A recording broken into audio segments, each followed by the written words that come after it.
خدا کا زندگی بخش کلام خروج 32 باب 15 سے 19 آیت۔ میں آپ کے لیے حوالہ پڑھوں گا۔ اور موسیٰ شہادت کی دونوں لوہیں ہاتھ میں لیے ہوئے الٹا پھرا اور پہاڑ سے نیچے اترا، اور وہ لوہیں ادھر سے اور ادھر سے دونوں طرف سے لکھی ہوئی تھی، اور وہ لوہیں خدا ہی کی بنائی ہوئی تھیں، اور جو لکھا ہوا تھا وہ بھی خدا ہی کا لکھا اور ان پر کندہ کیا ہوا تھا۔ اور جب یشوع نے لوگوں کی للکار کی آواز سنی تو موسیٰ سے کہا، لشکر گاہ میں لڑائی کا شور ہو رہا ہے۔ موسیٰ نے کہا، یہ آواز نہ تو فتح مندوں کا نعرہ ہے، نہ مغلوبوں کی فریاد، بلکہ مجھے تو گانے والوں کی آواز سنائی دیتی ہے۔ اور لشکر گاہ کے نزدیک آ کر اس نے وہ بچڑا اور ان کا ناچنا دیکھا۔ تب موسیٰ کا غضب بڑھ کر اس نے ان لوہوں کو اپنے ہاتھوں میں سے پٹک دیا اور ان کو پہاڑ کے نیچے توڑ ڈالا۔ خدا کا کلام کو پڑھ اور سنا جانا ہمارے لیے باعث برکت ہو۔ آج ہم موسیٰ کے کوہ سینا پر جانے کے تعلق سے مطالعہ کریں گے۔ یوحنا 5 باب 46 آیت کو بھی ہم پڑھیں گے، اس لیے کہ اس میں لکھا کہ جب تم جہاں پر خدا یسوع مسیح نے کہا کہ اگر ہم موسیٰ کی لکھی کتابوں کو نہیں سمجھتے تو پھر ہم یسوع کو کیسے جانیں اور سمجھیں گے۔ یوحنا 5 باب 46 آیت میں ہم پڑھیں گے، کیونکہ اگر تم موسیٰ کا یقین کرتے تو میرا بھی یقین کرتے، اس لیے کہ اس نے میرے حق میں لکھا ہے۔ لیکن جب تم اس کے نوشتوں کا یقین نہیں کرتے تو میری باتوں کا کیوں کرو گے؟ آج ہر کوئی یسوع کو طریق کی عام ہستی کے طور پر جانتا ہے۔ وہ فی الحقیقت اس زمین پر رہا۔ اب بہت سے لوگ اس پر ایمان رکھتے ہیں کہ یسوع ازخود خدا ہے۔ یسوع نے اس بات کا اشارہ دیا کہ اگر تم موسیٰ کی لکھی کتب پر ایمان نہیں رکھتے جو کہ عہد عتیق ہے، یعنی پہلی 5 کتابیں جو موسیٰ نے لکھی، تو پھر تم مجھ پر کس طرح ایمان لا سکتے ہو؟ یہ سوال پوچھے کہ موسیٰ کی پہلی 5 کتب کہاں اور کب منظر عام پر آئیں؟ آئیں دوبارہ سے تاریخ کو دیکھیں۔ موسیٰ کی کتب کے پیچھے خدا کا کون سا کام پنہا ہے اور یہ کس قدر اہم ہے، اور اس سے ہمیں مسیح یسوع پر ایمان لانے میں مدد ملے گی، جو کہ محض انسان نہیں ہے بلکہ از خود خدا ہے۔ ہم فصل کاٹنے کی عید مناتے ہیں۔ یہ بنی اسرائیل کے ملک مصر سے چھوٹ کر آنے کے 50ویں دن منائی گئی۔ خدا کبھی کوئی کام بے تکا نہیں کرتا بلکہ وہ ترتیب کا خدا ہے۔ خدا نے جیسا عہد عتیق میں پیش گوئیاں کی ہیں اسی کے مطابق کام کرتا ہے، لہذا ہر ایک تاریخ وقت پہلے ہی سے خدا نے مقرر کر رکھا ہے۔ تاریخوں اور وقتوں کا جاننا بھی اہم ہے۔ خروج 1446 قبل از مسیح یہودی کیلنڈر میں پہلے مہینے کی 15 تاریخ کو ہوا۔ یہ جمعرات کا دن بنتا ہے کیونکہ بنی اسرائیل نے اپنے سفر کے آغاز میں پہلا سبت بیابان میں منایا۔ یہ وہ دن تھا جب انہوں نے من حاصل کیا۔ ہر ایک دن اسی کے مطابق آتا ہے، اور یہ مہینہ 15واں دن، یہ پہلا مہینہ 15واں دن خروج 33 باب 3 سے 10 آیت کے درمیان آتا ہے۔ پھر بیابان میں سینا کے مقام پر ان کی آمد اسی سال تیسرے مہینے میں ہوئی۔ یہ پہلی تاریخ اور اتوار کا دن تھا، اور یہ ہمیں خروج 19 باب 1 آیت سے پتہ چلتا ہے۔ اور خروج 33 باب 3 سے 10 آیت کو بھی اگر آپ دیکھیں تو یہ ملک مصر سے جو خروج تھا وہ 1446 قبل مسیح ہوا تھا۔ جو ہی بنی اسرائیل تقریباً 20 لاکھ سینا کے بیابان میں پہنچے، موسیٰ جس کی عمر اب تک 80 برس ہو چکی تھی، اس نے کوہ سینا پر چڑھنا شروع کر دیا، جو کہ 2291 میٹر بلند پہاڑ تھا۔ اسی روز یہ بزرگ اس پہاڑ پر چڑھ گیا اور پھر اسی دن واپس بھی لوٹ آیا، کیوں تاکہ خدا اور بنی اسرائیل کے درمیان عہد باندھے۔ کل 8 مرتبہ موسیٰ کوہ سینا کے پہاڑ پر گیا۔ تاریخ میں پہلی بار اس کو وضاحت کے ساتھ بیان کیا گیا ہے۔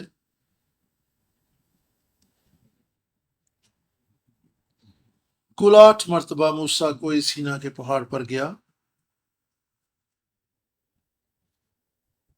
آئیں اس کو تفصیل سے دیکھیں، آئیں پہلی، دوسری اور تیسری چڑھائی کی تفصیل سے دیکھیں، پھر اس کے بعد چوتھی، پانچویں، چھٹی اور ساتویں اور آٹھویں چڑھائی کا ذکر بھی موجود ہے، کیونکہ وہ تیسرے مہینے کی پہلی تاریخ کو پہنچے تھے۔ اگلے دن وہ کوہ سینا پر چڑھ گیا، جو کہ تیسرے مہینہ کا دوسرا دن ہوگا، اور یہ سوموار کا دن یعنی منڈے کا دن ہوگا،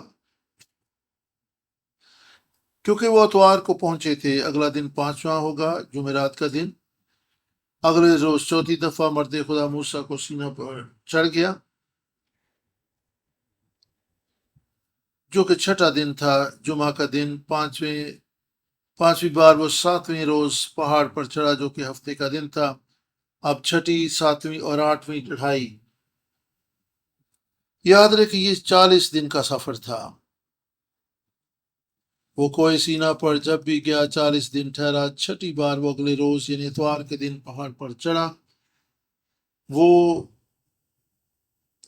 چوتھے مہینے کی 17 تاریخ کو یعنی جمعرات کو واپس آیا، اور جب وہ کسی وجہ سے نیچے واپس آیا تو اگلے ہی دن 18 تاریخ کو واپس دوبارہ اوپر چڑھ گیا، جو کہ جمعہ کا دن تھا یعنی فرائیڈے۔ اور پھر وہ 5ویں مہینے کی 28 تاریخ کو واپس آیا، جو کہ منگل کا دن بنتا ہے۔ پھر وہ بروز بدھ اوپر نہ گیا، اور آخری بار 40 دن کے لیے 5ویں مہینے کی 30 تاریخ کو اوپر گیا، کیونکہ اب 29واں چھوڑ دیتے ہیں، جو کہ جمعرات کا دن بنتا ہے۔ اور وہ 7ویں دن واپس آیا، 10واں دن، جو کہ منڈے یعنی سوموار کا دن ہے۔ پس سفر کا آغاز سوموار کو ہوتا ہے، اور سوموار کو ہی اختتام پذیر ہوتا ہے، جیسا کہ ہم نے پہلے بھی وضاحت کی تھی۔ پہلے ہی روز موسیٰ پہاڑ پر جاتا ہے۔ موسیٰ کے پہاڑ پر جانے کی وجہ یہ تھی کہ ملک مصر سے بنی اسرائیل کے رہائی پانے سے پہلے خدا نے موسیٰ کو بتا دیا تھا کہ جب میں اپنے لوگوں کو ملک مصر سے رہائی دوں گا تو وہ سب کوہ سینا پر میری عبادت کریں گے۔ بس یاد رہے کہ اس دنیا کے موسیٰ کوہ سینا پر گیا، اس روز قادر مطلق خدا کے ساتھ موسیٰ باتیں کرتا ہے۔ وہ لوگوں کے تعلق سے خدا کے ساتھ عہد میں شامل ہو رہا ہے۔ بنی اسرائیل سے خدا نے کہا تھا کہ میں عہد کروں گا، اور یہ کہ بنی اسرائیل بطور ایک قوم وعدہ کی سرزمین میں داخل ہوں گے، پوری قوم میری ملکیت جائیداد ہوگی۔ عبرانی میں یہاں پر لفظ سگولا استعمال ہوا ہے، جس کا معنی ہے نگینا، بہترین چیز۔ نہ صرف یہ کہ تم شاہی کہانوں کا فرقہ ہوگے، لیکن اس کا یہ معنی نہیں کہ وہ چند ایک کاہن، اور وہ بھی صرف اسی بادشاہت میں، بلکہ قوم خدا کے لیے کاہن ہوگی، اور وہ پوری دنیا پر تسلط اور حکمرانی کرے گی۔ لہذا کوئی بھی قوم، خاندان جو خدا کے عہد میں داخل ہوتا ہے، اسے اس دنیا میں سرفرازی ملے گی۔ یہ خدا کا وعدہ ہے۔ بس لوگ کہتے ہیں کہ کون ہے جو سرفرازی اور برکت نہیں چاہے گا؟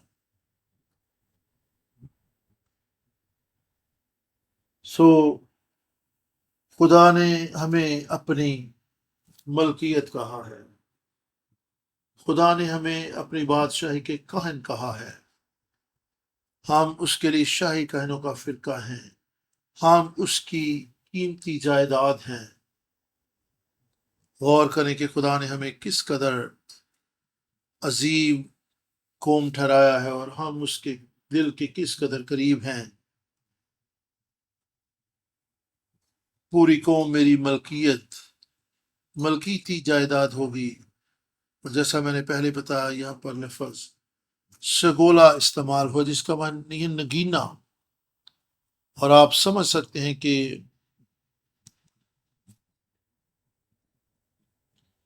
کوئی بھی نگینا یا قیمتی پتھر کس قدر کی نگاہ سے دیکھا جاتا ہے، اور کس قدر اس کو محفوظ رکھا جاتا ہے، کس قدر اس کو سنبھالا جاتا ہے۔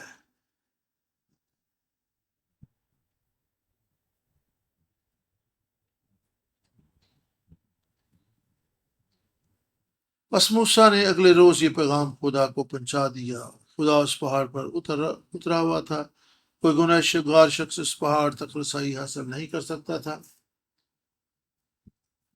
خدا جو عادل منصف ہے، پاک اور قدوس ہے، جو ناپاکی اور گناہ کی حالت میں اس پہاڑ تک جاتا ہے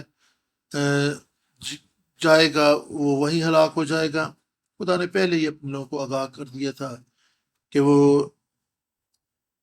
ناپاکی اور گندگی کی حالت میں اس پہاڑ کے قریب نہ آئیں، کیونکہ اس صورت میں انہوں نے ہلاک ہو جانا تھا۔ خدا نے ایک بار پھر آگاہ کر دیا تھا۔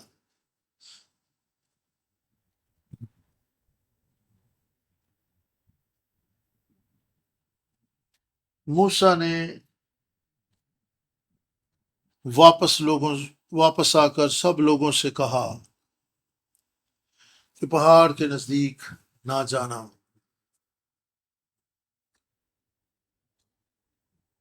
یہ دن بہت اہم تھا۔ تیسرے مہینے کے چھٹے دن خدا اس پہاڑ پر اتر آیا۔ دنیا کی تاریخ میں پہلی مرتبہ اس نے 10 احکام دیے۔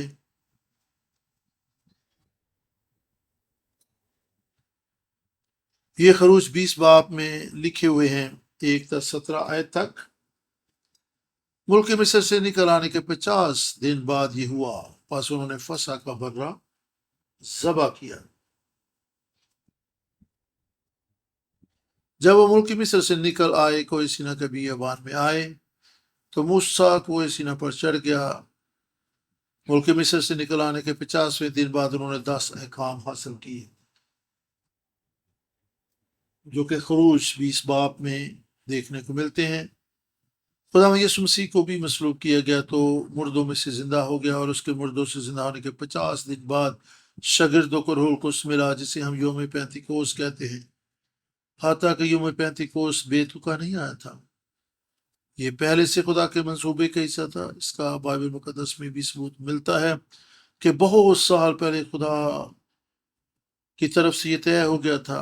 جب خدا کلام کرتا ہے، کوئی نہ بھی بتائے، لوگوں کو اس کے کلام کی اہمیت اور اس کے کلام کا روب اور دبدبے کا علم ہو جاتا ہے۔ بس انہوں نے کہا ہم اس کلام کی برداشت نہیں کر سکتے۔ موسیٰ تو ہی خدا کے قریب جایا کر، اس کا کلام سنا کر اور پھر ہم سے کلام کیا کر۔ اس وقت سے خدا نے موسیٰ کی معرفت کلام کرنا شروع کر دیا، اور اس نے موسیٰ کی معرفت شریعت دی، جو کہ خروج 20 باب 18 سے 23 اور پھر 33 آیت تک لکھی ہے۔ یہ ساری شریعت بنی اسرائیل کے طرز زندگی کے متعلق تھی کہ وہ ملک مصر سے نکلنے کے بعد وعدہ کی سرزمین میں کس طرح زندگی بسر کریں گے۔ ہم سب جانتے ہیں کہ ملک کنعان ہمارے روحانی کنعان کو ظاہر کرتا ہے۔ بس جب خدا اپنی شریعت لوگوں کو دے رہا تھا تو وہ انہیں بتا رہا تھا کہ انہوں نے کس طرح کا معیار زندگی یا طرز زندگی ملک کنعان میں اپنانا ہے۔ یہ ایک طرح سے یقین دہانی بھی تھی کہ وہ ملک کنعان میں لازمی طور پر داخل ہوں گے۔ بس جو کہ خدا کی شریعت قبول کرتا ہے اسے ضمانت مل جاتی ہے کہاں جانے کی؟ جی ہاں، آسمان پر جانے کی، خدا کے فردوس میں داخل ہونے کی۔ یہ خدا کے کلام کی قدرت ہے۔ یہاں پر موسیٰ نے کلام کو لیا اور نیچے آیا اور سب باتیں لوگوں کو کہہ سنائی۔ یہاں پر پہلی دفعہ خدا کا تحریری کلام منظر عام پر آیا تھا۔ یہ آیت ہمیں بتاتی کہ خدا کے کلام کی ہر ایک بات جس طرح کہ موسیٰ نے تحریر کی تھی، یہ خدا ہی کی باتیں تھیں۔ جس طرح موسیٰ نے کلام کی، اس طرح موسیٰ نے اسے لکھ دیا۔ یہ وہ کلام تھا جو آج خود خدا نے کیا تھا، اور یہ 10 احکام کی صورت میں تھا۔ خدا کا یہ تحریری کلام، خدا کی یہ شریعت تحریری صورت میں 10 احکام کی شکل میں بنی اسرائیل کے پاس آئی۔ اور یاد رکھیں کہ خدا کے عہد کی تصدیق ہی میں زندگی پائی جاتی ہے۔ جب آپ خدا کے کلام کو اپنی زندگی کا حصہ بنا لیتے ہیں اور اس کے عہد کی کتاب کو اپنا طرز زندگی بنا لیتے ہیں، تو پھر خدا کی زندگی آپ کی زندگی میں آ جاتی ہے۔ آپ اپنی زندگی پاتے ہیں، آپ خدا کی صورت اور شبیہ پر ڈھلتے چلے جاتے ہیں۔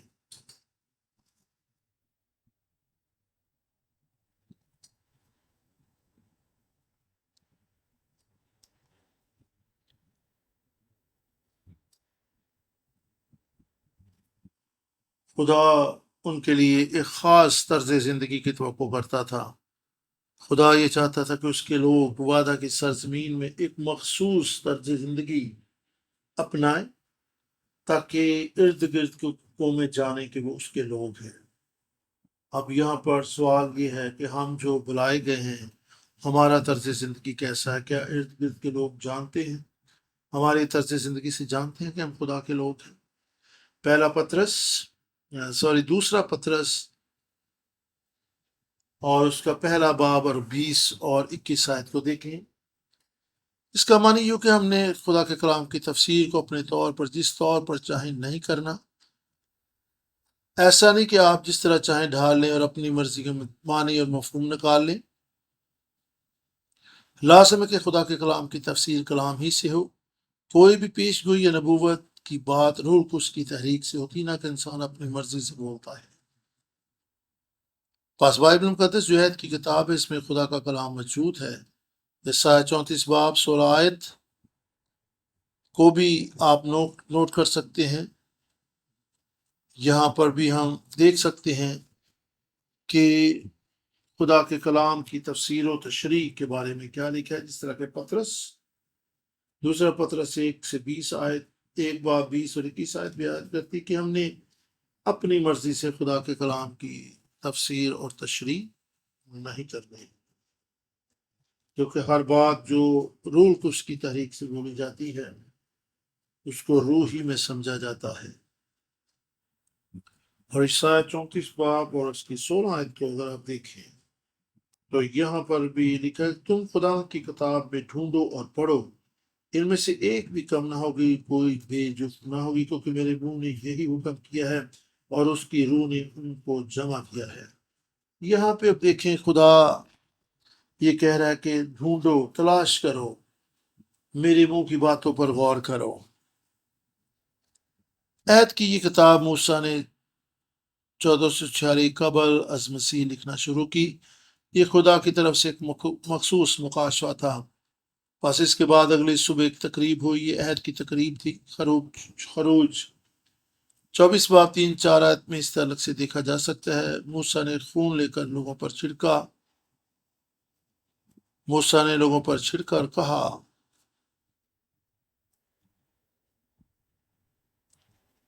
اس نے کہا دیکھو یہ عہد کی کتاب، آپ خون کے بغیر خدا کے ساتھ عہد نہیں باندھ سکتے، کیونکہ ہم گنہگار ہیں۔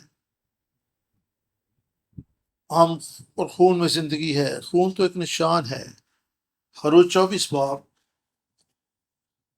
3 اور 4 آیت میں خون کی چھڑکی جانے کا حوالہ موجود ہے۔ عہد از خود ایک متن ہے، ہم ایک عہد کے وسیلے بندھے ہوئے ہیں، یعنی خدا اور ہمارے درمیان ایک عہد اور اس کے نشان کے طور پر خون ہے۔ عہد کا جوہر خون ہے۔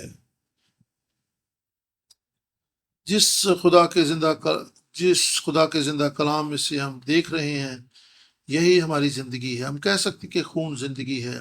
یہ احبار کی کتاب میں لکھا ہوا ہے، احبار 17 باب 11 سے 14 تک، یہاں پر لکھا کہ خون زندگی ہے۔ بس جب زندگی کی علامت یعنی خون کو لوگوں اور عہد کی کتاب پر چھڑکا جاتا ہے۔ اگر آپ عبرانیوں 9 باب کو دیکھیں تو یہ خدا کے کلام کی وضاحت کرتا ہے، جب خدا کہہ رہا ہے کہ میں نے تیرے ساتھ عہد باندھا ہے اور خدا اس عہد کو قائم رکھے گا اور ہر قیمت پر رکھے گا۔ اس دن خدا نے انسان کو انتباہ کیا کہ کوئی اس پہاڑ کے قریب نہ آئے۔ موسیٰ، ہارون اور ابیہو اور 70 بزرگوں پر گئے، کیونکہ خدا نے انہیں اوپر بلایا تھا، اور انہوں نے خدا کے روبرو عہد کا کھانا کھایا، یعنی عہد باندھنے جانے کی خوشی میں وہاں پر ضیافت ہوئی۔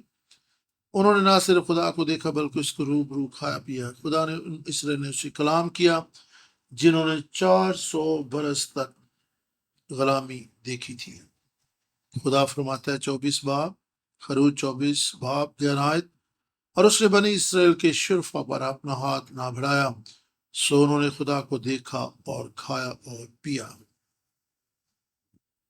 بنی اسرائیل نے کچھ نہیں کیا تھا کیونکہ وہ تو غلامی کی حالت میں تھے۔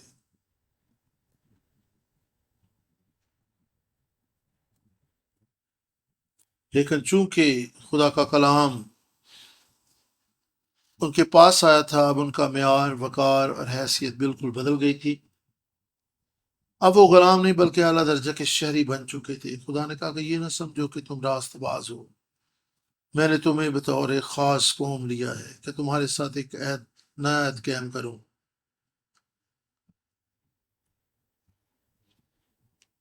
خدا ان کو سرفرازی دے رہا تھا، ان کو سر بلندی دے رہا تھا، اور وہ کہہ رہا تھا کہ میں نے تمہیں ایک خاص قوم کے طور پر لیا ہے تاکہ میں تمہارے ساتھ ایک عہد باندھوں۔ اور جب خدا نے ہمیں اس دنیا سے الگ کر لیا ہے، خدا نے مسیح یسوع کے وسیلہ سے ہمارے ساتھ عہد باندھ لیا ہے، تو دیکھیں کہ آپ اپنی حیثیت کو پہچانتے ہیں، آپ کس طرح کے شہری ہیں، آپ کس طرح کے لوگ ہیں، کیا آپ کی زندگی سے خدا کو عزت اور جلال ملتا ہے؟ خدا چاہتا ہے کہ آپ کا طرز زندگی اللہ کا ہو، کہ کوئی اب آپ عام لوگ نہیں بلکہ مسیح یسوع کے خون سے خریدے گئے ہیں۔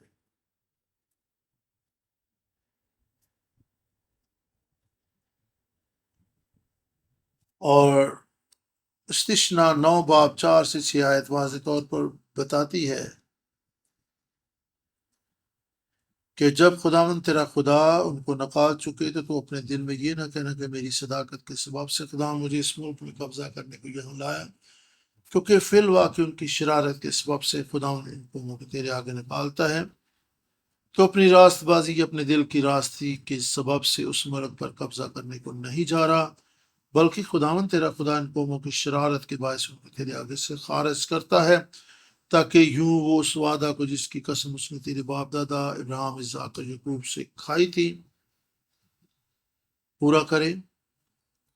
غرض تو سمجھ لے کہ خداوند تیرا خدا تیری صداقت کے سبب سے اچھا ملک قبضہ کرنے کے لیے نہیں دے رہا، کیونکہ تو ایک گردن کش قوم ہے۔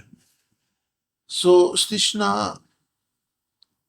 9 باب 4 سے 6 آیت کی اس حوالہ میں ہم دیکھ سکتے ہیں کہ خدا ان پر واضح کر رہا تھا کہ یہ برکت، یہ سرفراز، یہ ملک تمہیں تمہاری کسی خوبی یا نعمت یا قابلیت کے طور پر کی وجہ سے نہیں مل رہا، بلکہ خدا ان قوموں کی نافرمانی کے سبب سے انہیں اس ملک سے خارج کر رہا تھا۔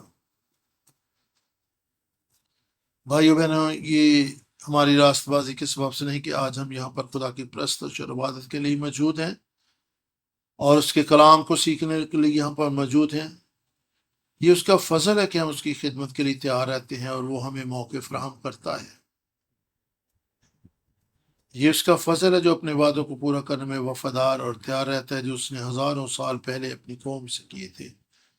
وہ وعدے ہمارے وسیلے سے پورے ہو رہے ہیں، یہ اس کا فضل ہے، یہ اس کے کلام کی قدرت کے وسیلہ سے ہے۔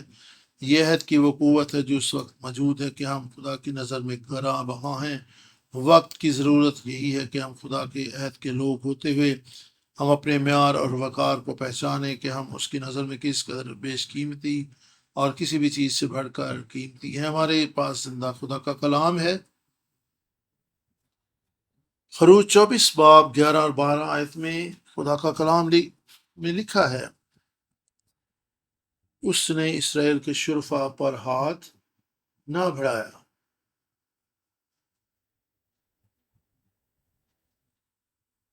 تو انہوں نے خدا کو دیکھا اور کھایا پیا، اور خدا نے موسیٰ سے کہا کہ پہاڑ پر میرے پاس آ اور وہیں ٹھہرا رہے، اور میں تجھے پتھر کی لوہیں اور شریعت اور حکام جو میں نے لکھے ہیں دوں گا تاکہ تم کو سکھائے۔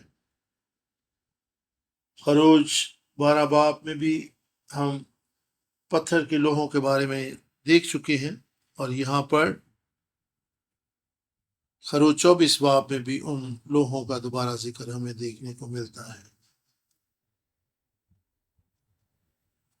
یہ کیوں کر ضروری ہے؟ موسیٰ نے 40 دن اور 40 رات کا روزہ رکھا، اور اس روزے کا ذکر استثنا 9 باب 9 آیت میں بھی موجود ہے۔ 40 دن اور 40 رات، آئیں مذکورہ حوالہ کو پھر سے دیکھیں۔ موسیٰ 40 دن بار بار پہاڑ پر نہیں گیا، بلکہ 40 دن اور 40 رات وہیں ٹھہرا رہا۔ خدا نے کہا میں تمہیں وہ شریعت دوں گا جو میں نے ان کی تربیت اور نصیحت کے لیے دی تھی۔ یہی وہ لفظ ہدایت اور رہنمائی کے لیے بھی استعمال ہوا ہے۔ اس پر غور کریں، یہ عبرانی لفظ زبان میں لفظ یارہ ہے، جس کا معنی ہے تعلیم، ہدایت۔ خدا نے 40 دن کا روزہ طلب کیا، خدا نے خیمہ اجتماع دکھایا۔ عبرانیوں 25 تا خروج 25 تا 31 باب میں بھی ہم دیکھ سکتے ہیں۔ یہ سب کچھ خیمہ اجتماع کے تعلق سے ہے۔ خیمہ اجتماع کیا ہے؟ خیمہ اجتماع خدا کا گھر ہے۔ جب خدا اپنے گھر کے نمایاں خط و خال بیان کر رہا ہے، اس کا معنی ہے کہ خدا اپنی قوم اسرائیل کے ساتھ رہنے کا خواہاں ہے۔ خدا کو ہی سینہ پر اپنے بندہ موسیٰ سے ہم کلام ہے۔ خدا کلام کر رہا ہے کہ وہ کس طرح سے اپنے وعدے کو پورا کرے گا۔ یہ خدا اور اس کے لوگوں کے درمیان ایک بہت بڑی تقریب تھی۔ دوسری طرف پہاڑ کے نیچے لوگ سونے کا بچڑا بنانے میں مصروف تھے۔ خروج 32 باب۔ کیا آپ کو علم ہے کہ لوگوں نے کیا کہا تھا؟ اس وقت بنی اسرائیل کی نفسیات میں کیا چل رہا تھا؟ 40 دن کون ان کے درمیان نہیں تھا؟ موسیٰ۔ اعمال 7 باب 39 اور 40 کو دیکھیں۔ مگر ہمارے باپ دادا نے اس کے فرما بردار ہونا نہ چاہا، بلکہ اس کو ہٹا دیا، اور ان کے دل مصر کی طرف مائل ہوئے۔ ڈیکن اسٹیفنس بھی اس طرح سے بات کرتا ہے۔ یہ بڑا حقارت میں اس بیان ہے۔ انہوں نے کہا کہ ہمیں نہیں علم کہ موسیٰ کو کیا ہو گیا، وہ مر گیا یا پھر موسیٰ جسمانی یا غیر موجودگی میں بھی بنی اسرائیل بگڑ گئے، وہ فرما برداری کرنے کے لیے تیار نہیں تھے۔ دوسری بات، ان کے دل میں موسیٰ کو اپنا قائد ماننا چھوڑ دیا تھا۔ ان کے دل دنیاوی مصر کی طرف لوٹ چکے تھے۔ اب بنی اسرائیل کی یہی دلی کیفیت تھی۔ موسیٰ 40 دن اور 40 رات پہاڑ پر رہا۔ اس کے بعد پتھر کے لوہوں پر خدا نے اپنی شریعت لکھی۔ موسیٰ نیچے اترا تو دیکھا کہ وہاں پر کیا ہو رہا ہے۔ جہاں پر ہلڑ بازی ناچ گانا ہو رہا تھا، وہاں پر موسیٰ نے پتھر کی ان دونوں لوہوں کو چکنا چور کر ڈالا، کیونکہ موسیٰ بڑے غصے میں تھا۔ خروج 32 باب میں اس کے نیچے آنے سے پہلے اس نے خدا سے درخواست کی تھی۔ خدا سب کچھ جانتا تھا۔ اس نے کہا نیچے جا کر اپنے لوگوں کو دیکھ کہ وہ کیا کر رہے ہیں۔ اب وہ خدا کے لوگ نہ رہے اور نہ خدا ان کا خدا رہا۔ خدا نے کہا میں نے انہیں ملک مصر سے رہائی بخشی، انہیں نے مجھے رد کر دیا کیونکہ بت پرستی میں پڑ گئے۔ خدا کا دل ٹوٹ گیا۔ موسیٰ نے وہ لوہے چکنا چور کر ڈالی کیونکہ اسے یکدم غصہ آ گیا۔ پتھر کے لوہے کس چیز کی تصویر کشی کرتی ہیں؟ موسیٰ نے اگلے روز کیا کیا؟ موسیٰ پھر پہاڑ پر خدا کے حضور گیا، اس نے دعا کی۔ 10 باب 10 آیت۔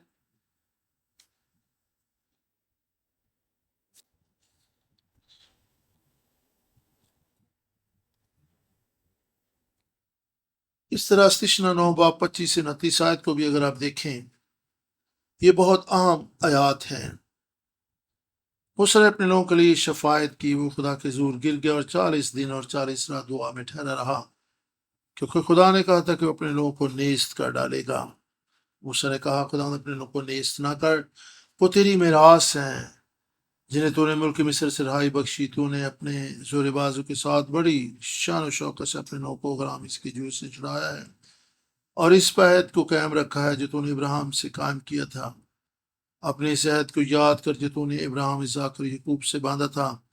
اپنے لوگوں کی ہٹ درمی اور ناراضی پر نظر نہ کر، بلکہ اپنے عہد کو یاد کر۔ پس موسیٰ نے جب اس طرح دعا کی تو خدا 40 دن کے بعد وہاں اتر آیا۔ خدا نے کہا میں اپنی قوم کو نیست نہیں کروں گا، لیکن میں ان کے ساتھ ملک کنعان میں نہیں جاؤں گا۔ یرمیہ 9 باب 25 سے 29 آیت۔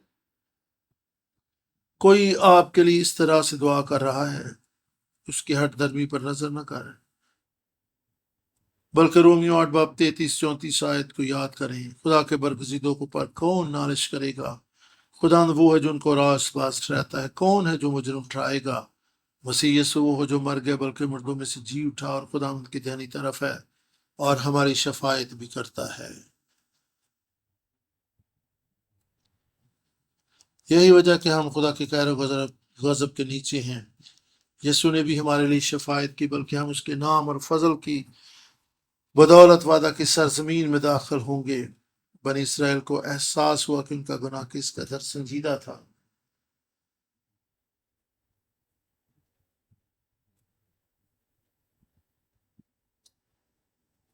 بس انہوں نے اپنے زیور اتار ڈالے، انہوں نے توبہ کی۔ دوسری طرف موسیٰ نے اپنے لوگوں کے لیے شفاعت کرنا جاری رکھا۔ موسیٰ نے کہا کہ اگر تو اپنے لوگوں کو معاف کرتا ہے تو ٹھیک، ورنہ میرا نام بھی کتاب حیات سے مٹا دے۔ پہلے تو خدا نے وہ لوہیں خود تیار کی تھی، اب کی بار خدا نے موسیٰ کو لوہیں تیار کر کے اوپر آنے کے لیے کہا۔ اب غور کریں، اس بار موسیٰ نے خود لوہیں تیار کرنا تھیں۔ دراصل اس دور میں پتھر کاٹنے کے لیے کوئی موزوں آلات بھی نہیں تھے۔ موسیٰ کو بھی لوہے بنانے میں دشواری کا سامنا ہوا ہوگا۔ اب کی بار جب موسیٰ پہاڑ سے نیچے اترا تو اس کا چہرہ چمک رہا تھا، ایسا کہ لوگ موسیٰ کے چہرے پر نظر نہ کر سکے، وہ موسیٰ کے چہرے پر خدا کے جلال کو نہ دیکھ سکے۔ جب ہم جاں فشانی کرتے ہیں تو خدا کام کرتا ہے۔ موسیٰ کی جاں فشانی اس کے لیے جلال کا باعث ہوئی۔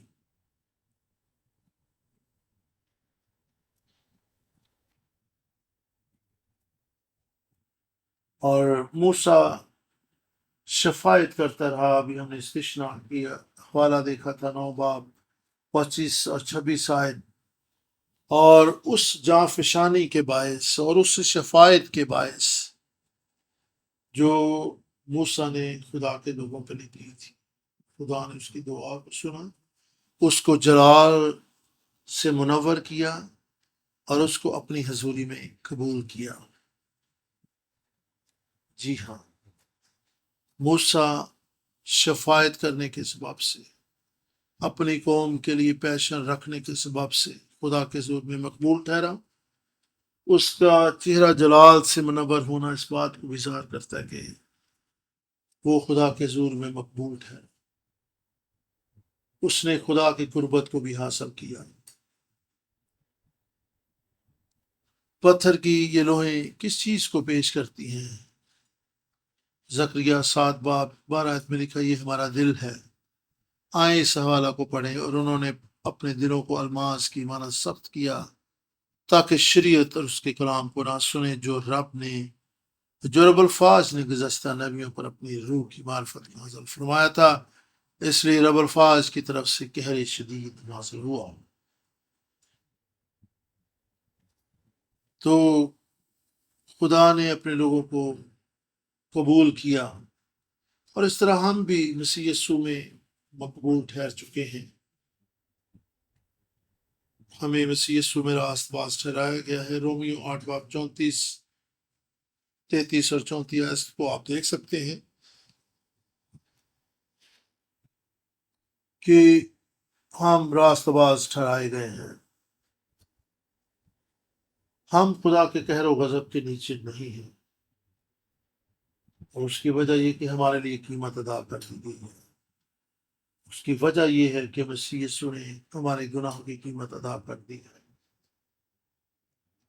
اس لیے دلیر رہیں، مضبوط رہیں، اور اپنے دلوں کو سخت نہ کریں، بلکہ خدا کے کلام کو سادگی سے اپنی زندگی میں قبول کریں۔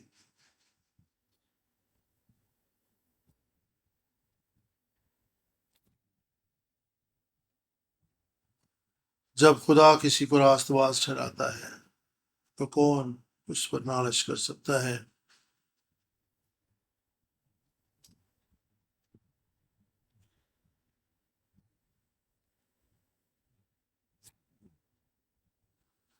چکماک سخت ترین پتھر ہوتا ہے، اور غور کریں اسرائیل کا دل چکماک جیسا ہو گیا۔ کیوں؟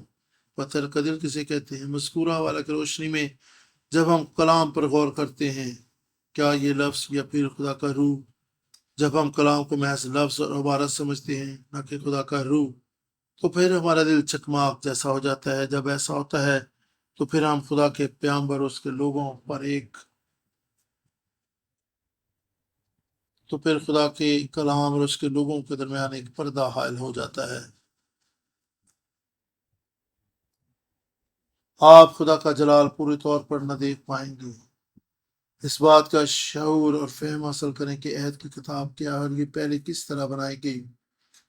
اگر ہم واقعی اس بات پر ایمان رکھیں کہ 1446 قبل از مسیح کے تمام تاریخی واقعات درست طریقوں کے ساتھ ایسے ہی رونما ہوئے تھے، تو پھر کتاب مقدس کا ایک ایک لفظ اور ایک ایک حرف اور ہر ایک کتاب آپ کے لیے محض سیاہی سے لکھی ہوئی باتیں نہ ہوں گی۔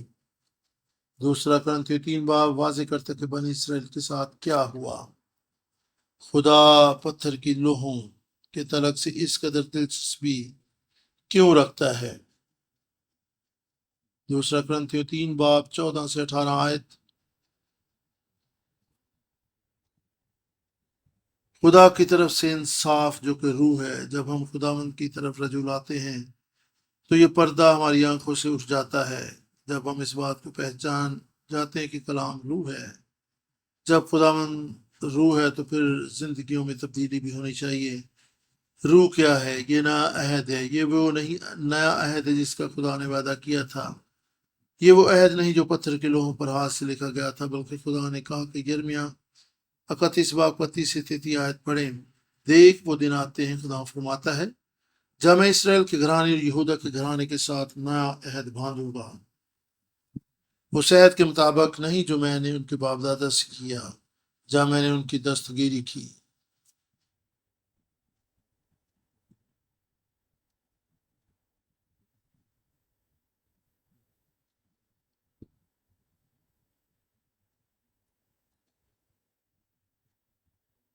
تاکہ ان کو ملک مصر سے نکالا، اور انہوں نے میرے عہد کو توڑا اگرچہ میں ان کا مالک تھا۔ خداوند فرماتا ہے، بلکہ یہ وہ عہد جو میں ان دنوں کے بعد اسرائیل کے گھرانے سے باندھوں گا۔ خدا فرماتا ہے، میں اپنی شریعت ان کے باطن میں رکھوں گا اور وہ میرے لوگ ہوں گے۔ اگر 1446 قبل از مسیح خدا نیچے اتر آیا اور اس نے پتھر کے لوہوں پر 10 احکام لکھے، تو یہ کس قدر بڑی بات ہے کہ خدا نیچے اتر آئے اور آپ کے دل پر اپنی شریعت لکھتے ہیں۔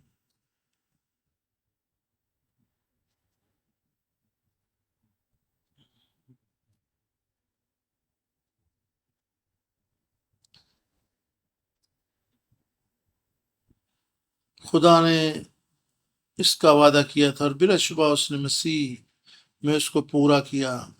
مسیح یسوع نے اپنی مصلوبیت سے قبل کہا، یہ عہد کا وہ خون ہے جو تمہارے لیے بہایا جاتا ہے۔ بے شک یہ بہت سے لوگوں کے گناہوں کی معافی کے لیے بہایا گیا۔ پہلا کرنتھیوں 11 باب 25 آیت۔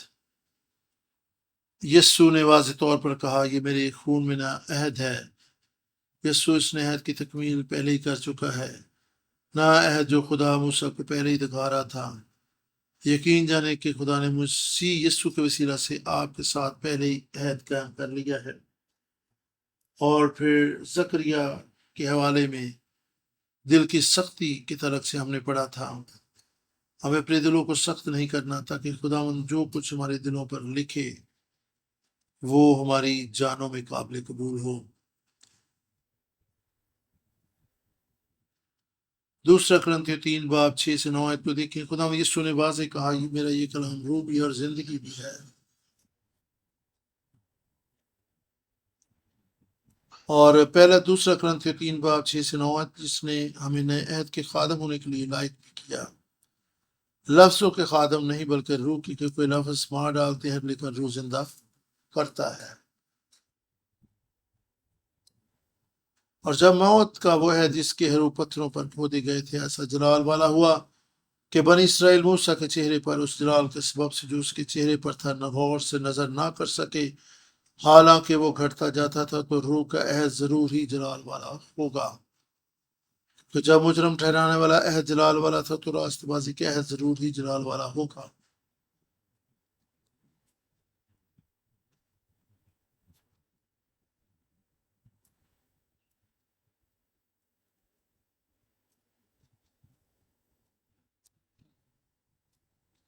سو غور کریں کہ جو جلال، جو عہد ہمیں ملا ہے وہ کس قدر اتم اور اعلیٰ ہے۔ اور خدا کے کلام میں دوسرا کرنتھیوں 3 باب 14 سے 18 آیت میں ابھی ہم نے حوالہ پڑھا تھا کہ ان کے دل سخت ہو گئے۔ جب وہ پرانے عہد نامے کو پڑھتے ہیں تو ان کے دل سخت ہو جاتے ہیں اور ان کے ذہنوں پر، دلوں پر ایک پردہ پڑ جاتا ہے۔ اور ایسا کہ وہ مسیح کو پہچاننے سے قاصر رہتے ہیں۔ کیا آپ کے دل پر کوئی پردہ تو نہیں پڑا ہوا؟ کیا آپ مسیح کو پہچانتے ہیں؟ کیونکہ اسی میں ہماری مخلصی ہے، اسی میں ہماری نجات ہے۔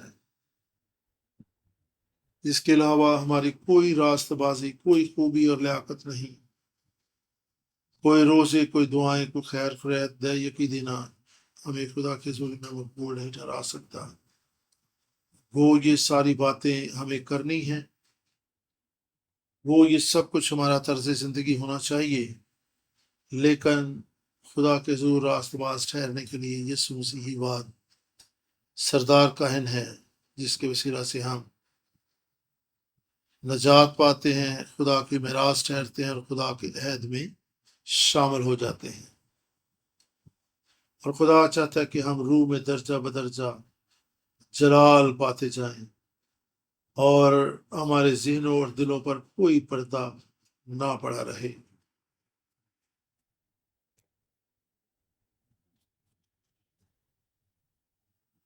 اور خدا نے ہمیں اپنے روح سے ممور کیا ہے، اور جہاں خدا کا روح ہے وہاں پر آزادی ہے، اور خدا چاہتا ہے کہ ہم آزادی میں زندگی بسر کریں۔ دوسرا کرنتھیوں 3:3-2-4 آیت، ہمارا جو خط ہمارے دلوں پر لکھا ہوا ہے وہ تم ہو، ہمارا جو خط تمہارے دلوں پر لکھا ہوا ہے وہ تم ہو، اور اسے سب آدمی جانتے اور پڑھتے ہیں۔ ظاہر کہ مسیح کا وہ خط ہو جو ہم نے خادموں کے طور پر لکھا، سیاہی سے نہیں بلکہ زندہ روح سے، پتھر کی تختیوں پر نہیں بلکہ گوشت یعنی دل کی تختیوں پر۔ ہمارے دل تختی کی مانند ہیں، لوہوں کی مانند ہیں۔ ہمارے دلوں پر کیا لکھا ہوا ہے؟ غور کریں۔ یرمیہ نے 31:31-33 آیت میں کیا کہا؟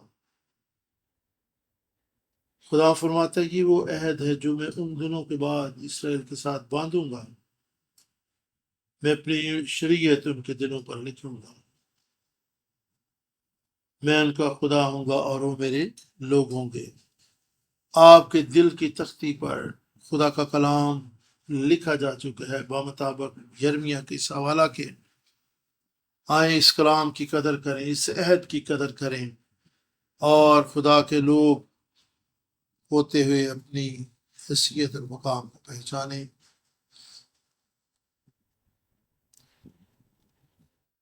مسیح یسوع میں ہمیں ایسا اعتماد حاصل ہے، یہ مسیح کے وسیلہ سے ہے، کیونکہ اس میں ہمارے اعمال و فعال یا ہماری اپنی ذات کا کوئی عمل دخل نہیں ہے۔ جو کچھ مسیح نے کیا ہے اس کے باعث ہم مسیح کا خط بن گئے ہیں تاکہ پوری دنیا دیکھ سکے۔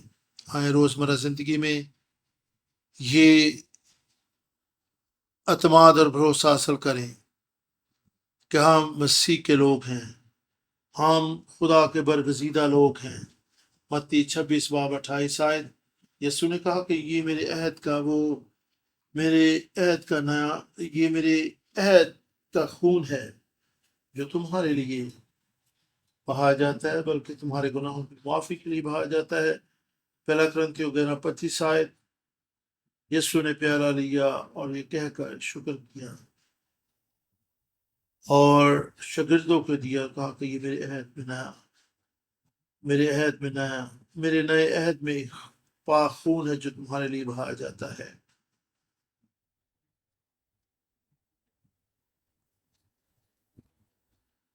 اس عہد کی قدر کریں جو خدا نے آپ کے ساتھ باندھا ہے۔ آپ معمولی لوگ نہیں بلکہ شاہی کہنوں کا فرقہ ہے۔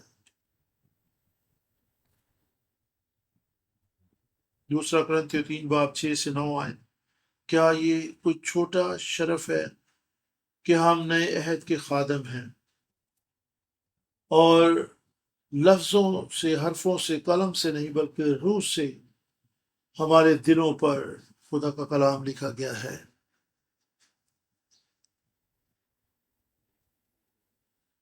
ہمیں اس کلام کو اپنی زندگی میں لینا ہے۔ یوحنا 6:63 آیت میں لکھا ہے، روح زندہ کرتی ہے، جسم سے کچھ فائدہ نہیں۔ جو باتیں میں نے تم سے کی ہیں وہ روح بھی ہیں اور زندگی بھی ہیں۔ یہ خدا یسوع مسیح کے منہ کے الفاظ ہیں جو اس نے اپنے شاگردوں سے کہے کہ میری باتیں روح بھی ہیں اور زندگی بھی ہیں۔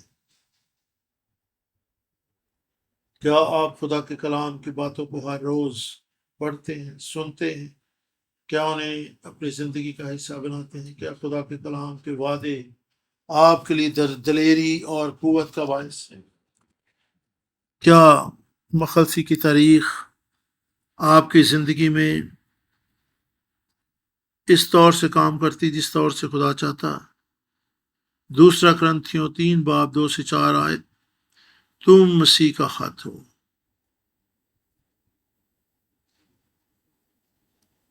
جو سیاہی سے نہیں لکھا گیا بلکہ زندہ خدا کے روح سے، پتھر کی لوحوں پر نہیں بلکہ انسانی دل کی تختیوں پر۔ جی ہاں، یہی وہ دلیری ہے جو مسیح یسوع میں ہمیں حاصل کرنی ہے۔